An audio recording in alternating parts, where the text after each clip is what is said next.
Remember 11 September. You might be surprised if you open your eyes. It basically started when the culture jamming website Adbusters put out a call to have like an almost Tahrir Square type movement here on Wall Street. They called for 20,000 people to show up with tents and to occupy right in front of the stock exchange, which we never actually made it to. A couple weeks later, the hacking group Anonymous expressed their support, and they've actually been a large force down here.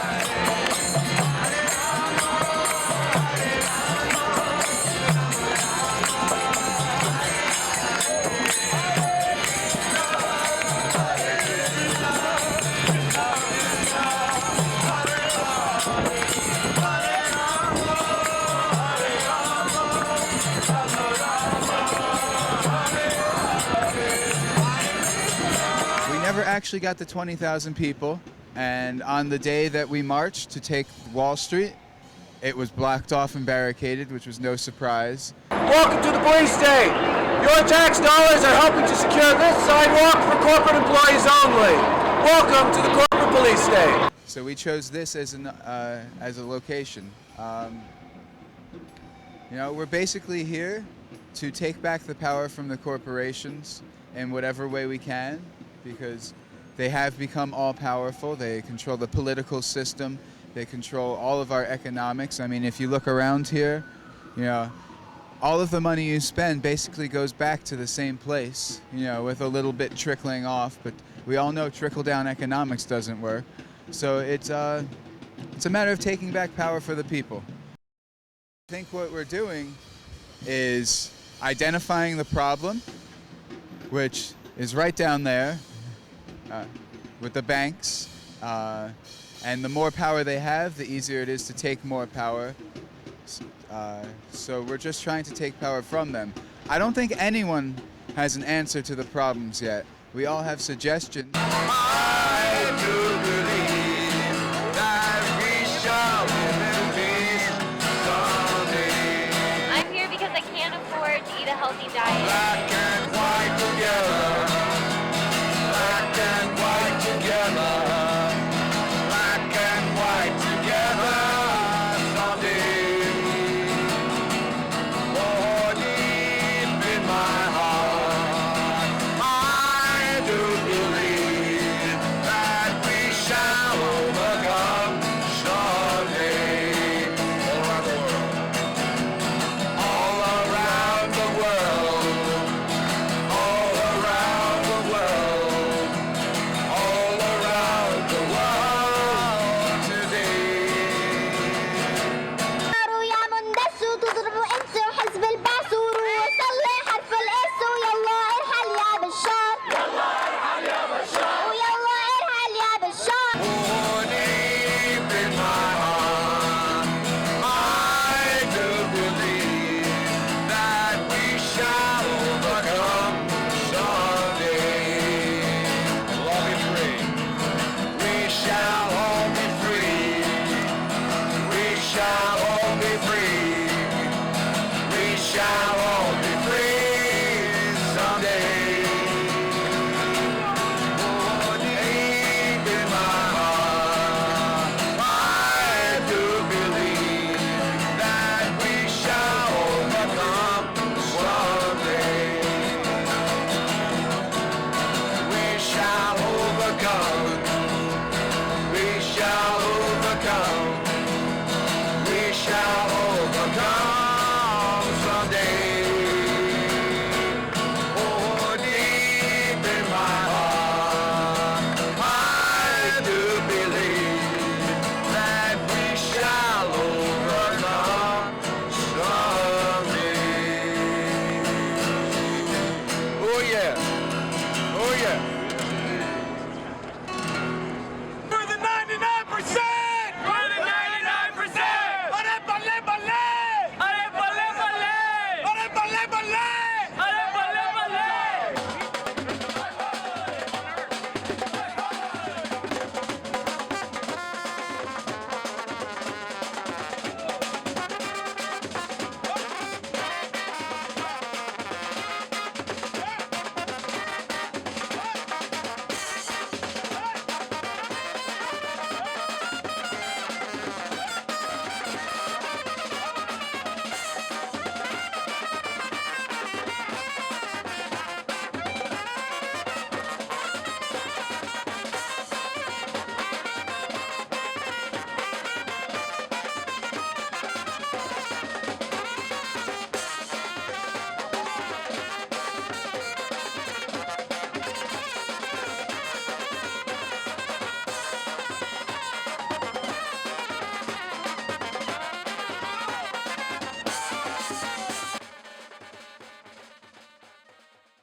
what circumstances can the police search you. That means that they have to be reasonable circumstances, and preferably under the Fourth Amendment accompanied by a warrant. Now, a warrant is a document signed by a judge agreeing that there's probable cause to search someone or someplace or to seize someone. And the idea behind that is that a judge is supposed to be a third-party neutral, who's not on the police side, who's not on the person's side, who objectively looks at the evidence and says, okay, that's enough evidence to give rise to probable cause to search or to arrest. Now, in the street, in the moment, a police officer doesn't have time to go back to a judge and to make his case and to get a signed piece of paper before he arrests you for walking in the street with your sign. And so there are exceptions. And one of the big exceptions is if a police officer sees you doing something criminal. If a police officer sees you doing something criminal, they have the right to arrest you. And if they arrest you, then they have the right to search you. However, there can be some question as to whether or not you're actually doing something illegal. A police officer can make an argument that you're doing something illegal, and they can certainly arrest you on the strength of that, no matter if the argument's bad. The important thing, which the NLG will probably get into in more detail, is that you don't waive your right to be free from unreasonable searches and seizures. Say a police officer walks up to you and tells you to empty your pockets. If you just say, okay, and then you pull, say, 10 kilograms of cocaine out of your pockets, then that's a legit bust because you consented to that search. The police officer asked and you said, okay. Now, the important magic words to know in the Fourth Amendment are, I do not consent to this search. That won't stop the police from searching you. That won't make it so they can't search you. But that preserves your rights so that if later on, God forbid, you get arrested and you're on trial on criminal charges, a smart attorney can come and say, this person didn't consent to this search, and the police didn't have probable cause to search. So the fruits of that search, the thing they found, should be excluded. Now, this doesn't mean that you should be rude to the police, because that can be bad for your health. I highly recommend that you do not sass police officers who have you in restraints. But what it does mean is that you can politely stand up for your rights. You say, I do not consent to this search. You don't say, fuck you, cop. You say, I do not consent. And that is enough to preserve the record. Make sure that you take notice of who's around. Be safe, be sensible. Now, the Fourth Amendment also applies to entries into homes. And that warrant requirement that we were talking about earlier has been held that it is presumptively invalid to search someone's home without a warrant. If you get arrested on the street and somebody searches your person, because you're under arrest for something, it's presumptively valid search. The basic idea is that since you're under arrest, it's okay. However, a police officer going into your home, if they don't have a warrant, the burden is on them to show that they had some important reason to do that. Now, here, nobody is at home. Everybody here is living in public to some extent or another. And so that means that your expectation of privacy is limited. That means that you don't have as much of an expectation as you would in your home that your private life will be kept private. So be sensible, be smart. Don't do illegal things in front of cops because, frankly, going to jail sucks. Around Zuccotti Park, I'm gonna let it shine. Oh, all around Zuccotti Park, I'm gonna let it shine. Let it shine, let it shine, let it shine. Oh, this is light of mine. Come on, let it shine. Oh, this is light of mine. Oh, I'm gonna let it shine. Oh, Lord, this is light of mine. I'm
they create inflation and depression for a very specific reason, which is to steal everybody's stuff.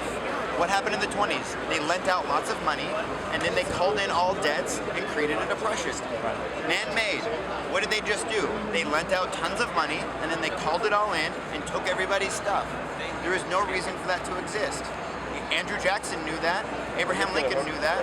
James Garfield knew that. They shot him. It is who owns money is in absolute power of all industry and commerce. And if you understand that power is concentrated in the hands of a very few powerful men, you'll begin to understand inflation and depression. And the Bank of England is the same thing. That's why this is going on worldwide. This isn't isolated to the United States of America. It's going on in Greece, in Italy, in China, everywhere. This whole thing is created by banks. Basically, banks own everybody's currency because they figured out if you own the currency, who cares who the politician is, and they can do whatever they want. And in 1913, we leased that right to the Federal Reserve, which is neither federal and has no reserve. And they're like a parasite. What they basically do is the government creates money, or they create a bond. The Federal Reserve takes that bond, chops it up, and then using fractional reserve banking, makes interest off of all of that. The only reason why we have an income tax is to pay the interest on our own currency. What the hell is that? But the reason why the country has bills and can't pay off its debt is because we own interest on our own currency. Why do we have interest on our currency? It's borrowing from the Federal Reserve. The Federal Reserve is selling it to China. We're not borrowing from China. We're borrowing money from China. The Federal Reserve is selling our economy to whoever will take it. Yeah. And China is buying it because China is manually creating their currency lower than ours so they can export things. The Federal Reserve is private. It has no reserve and it's not federal. Anybody got a pen? The stock market right now? No. Remember, the bond market is 10 times the size of the stock market. Those vipers on Wall Street, they sell a couple bonds and they pump the cash into the stock market. Oh, why is there Occupy Wall Street? Everything is going so great. The Dow's up over 11,000. Nonsense.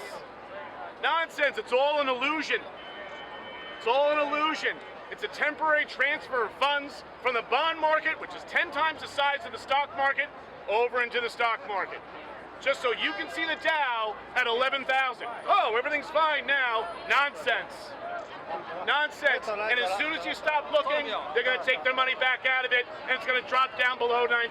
We had money in rich people before. I don't get it. Maybe. And you know what blows me away is that these Wall Street guys, they do nothing. They run this weird casino, right? With all these smartest guys in the room, from the Harvards and the Yales and the Stanfords. You know, where were all these people that we gave all these jobs to? All the professorships, all the different shares of the various departments, all the different government jobs, the Harvards and the Yales and the Whartons and the Stanfords. Where were they?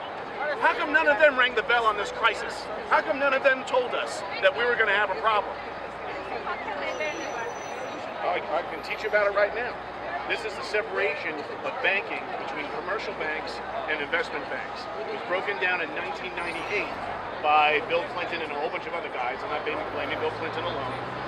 Robert Rubin, Larry Summers, Sandy Weil, Jamie Dimon, Lloyd Blankfein, a whole bunch of other dudes, so that they could create Too Big to Fail. This is to separate commercial banking from investment banking. This saved the economy in 1991 during the S&L scandal. Do you remember that? Okay. Because the reason why was because those were savings and loans banks. Okay. So when that was separated, right, you had all those S&Ls blow up in Arizona, in Orange County, California, in the Southwest.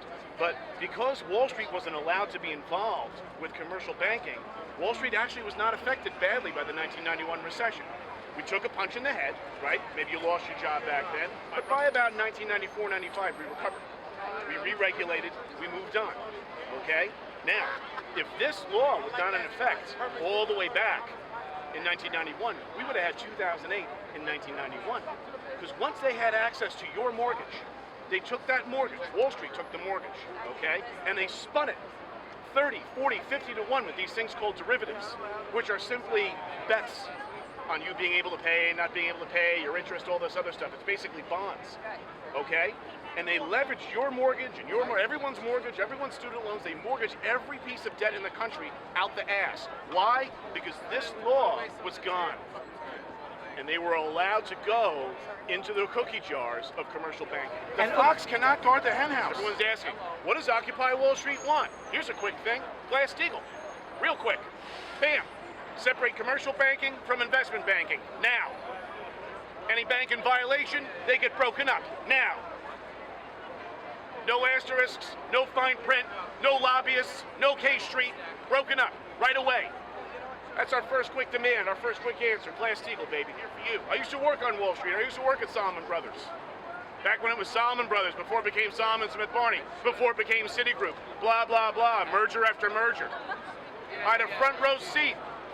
I had a front row seat for the destruction of American banking and the creation of Too Big to Fail. I saw it with my own eyes. I knew it was going to be disastrous. And here we are in 2008, after 3 years beyond 2008, $800 billion in bailouts. Where are we now? We're not any better off. And guess what? Once the euro blows up from the Greek crisis, they're going to ask for another bailout. Another extortion. And how much are they going to ask for this time? $1 trillion? All we are saying, give us a chance. Is give us a chance. All we are saying is give us a chance. All we are saying is give us a chance. All we are saying is give us a chance.